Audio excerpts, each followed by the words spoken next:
I'm going to show you how easy it is to use 3 of our citrus products: the citrus peeler, the citrus press, and the citrus juicer zester. If you like this video, give it a like and don't forget to subscribe, and links and info are in the description below.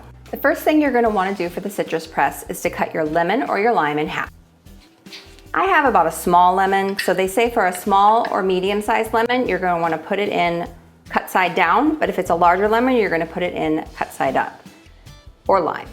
Now, if you're doing key limes, you're just going to want to take a little edge off because they're so little, and then put that cut side down. Once you have it in, close and press.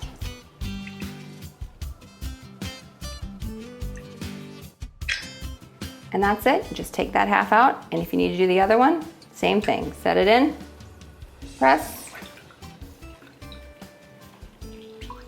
And then I always give it a little tilt because sometimes you get a little extra juice on top.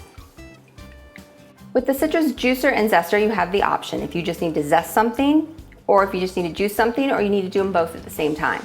Usually when I'm making a marinade, I do both of them. I'll zest into the container first and then put the juice on top, so then it pours right into the bowl. It comes with a 2.5 cup vessel, and it has a nice non-stick bottom, so when it's on your counter, it's not going to go anywhere. So if you're ready to zest, you're going to go ahead and put that piece on top. Grab whatever it is you're going to zest, orange, lemon, lime, and you're going to go the direction of the blade, and be very careful, it is a very sharp blade. You're going to go just till you see the white pith, and you just keep turning it as you're going. Once you're done, your zest will get stuck. I usually just use my fingers. You can get a scraper, kind of up to you, and then I just scrape it off. And then once you're ready to juice, you're going to put that on top, cut your citrus in half, cut side down, and twist. And it does a really good job of cleaning everything out. And then if you're trying to just get to a certain amount, so this side's cup and then the other side's milliliters. So you can just keep watching it as it goes. And then if you want the pulp, you can take this off, otherwise there is a little strainer on there to help stop the pulp. And when you're finished, if you have anything left over, it's just recommended that you move it to a separate container for storage and rinse out the vessel when you're all done. The last one I'm going to show you is our citrus peeler. My kids love oranges, so I use this one a lot.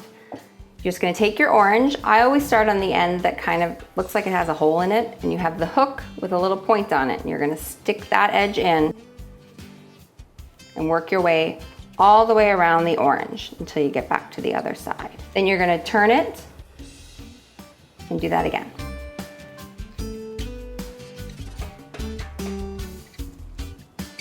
So you're going to have 4 parts. Then you're going to turn to your curved side,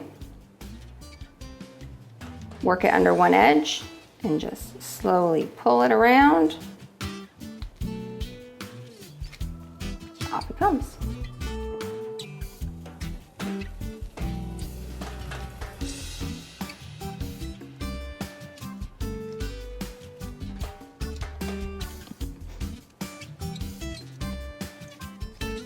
Now, if you have a lot of the white or the pith left over and you don't care for it, there is this little square edge that you can use to slowly peel it off and take off any of the excess if you or your kid don't like it.